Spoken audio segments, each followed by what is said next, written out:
చెప్పమ్మా. నేను ఇప్పుడు సువార్త 10 సంవత్సరాల నుంచి నేను సువార్త చేస్తున్నా. ఒక్కరోజు కూడా ఆకుండా చేస్తున్నా. నేను కొంతమందిని ఛార్జీలు పెట్టుకొని కూడా 30 మందిని తీసుకుపోయినారు చర్చికి రచించబడ్డారు. వాళ్ళు కూడా సువార్త 480 సువార్తలు చేసిన అడవులు పండలు గుట్టలు ఎక్కుతా ప్రతిరోజు ప్రతిరోజు చేస్తా. మరి ఖమ్మమే, మా ఖమ్మం.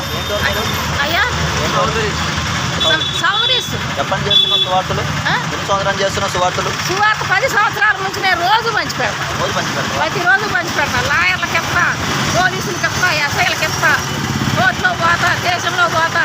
వాడు కొట్టినా పర్వాలేదు. ఈ బజార్ని కొట్టి ఇంకో బజార్కి పోతా, ఇంకో బజార్ కొట్టి ఇంకో బజార్కి పోతా. ప్రతిరోజు చేస్తా. అసలు ఆగను ఒక్కరోజు కూడా. రోజు ఎందుకు చేస్తావు సువార్తలు? అసలు చెయ్యాలా? ఆయన మన కోసం ప్రాణమే పెట్టిండు. నేనేం చేస్తున్నా? సువార్తేగా ఖచ్చితంగా చేయాలా. బతికితే ఆయన పని చేయాలి, చచ్చిపోతే పరలోకం పోవాలి. ఈ రెండే.